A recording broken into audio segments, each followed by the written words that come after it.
My name is Cody Lopez, and I'm making an internal proposal to mandate us wearing shell padding during our practices instead of full pads, and this proposal is set towards my coaches.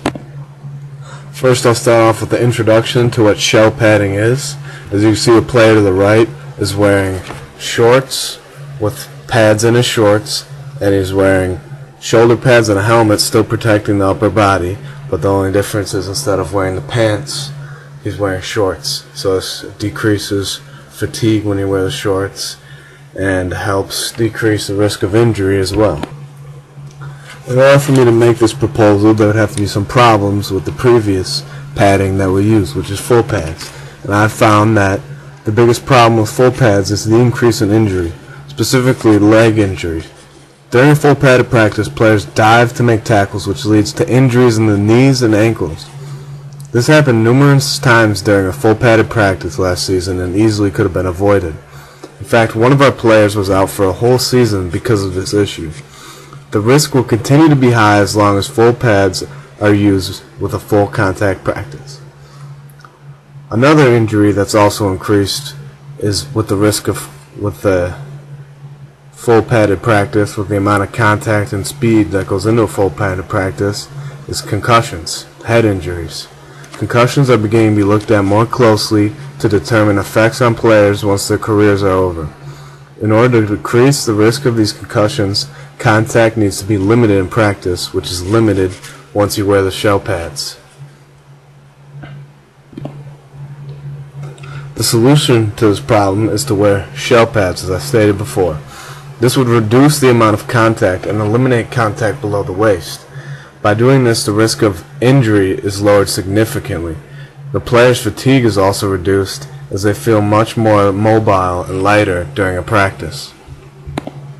There's no cost in implementing shell padding instead of the use of full pads for our practices, since we already have the shell pads available. It would not do anything to our budget, and it would be just as useful as wearing full pads because we'd get the same stuff done with just the benefits that I mentioned before. One opposition to this could be that players play in full pads, so they should practice in full pads. This is a valid argument, however, then the risk of injury and fatigue is as great as it is during a game. And during a football game is when some of the most brutal collisions occur, which cause injuries. Fatigue would also rise as players found after a game can barely move and need days to recover.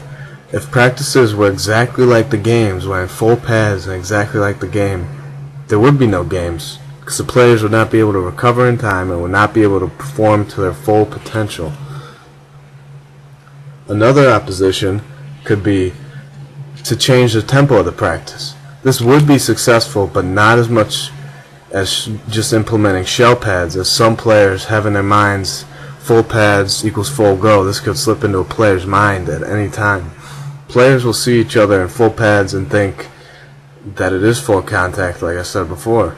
But when you're wearing shorts with shell pads, it's obvious you're not going to hit somebody in the leg because they don't have any protection down there. So you notice they're not in full pads. It's an easy transition. An example of how successful shell pads is in the NFL.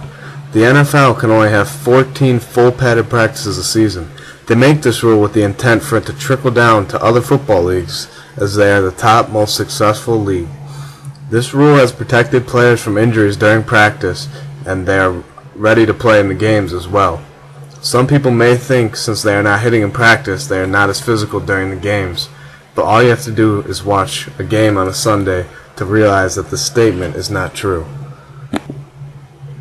In conclusion, shell padding would be better for the players, which would then better the team as a whole and help the team win more games.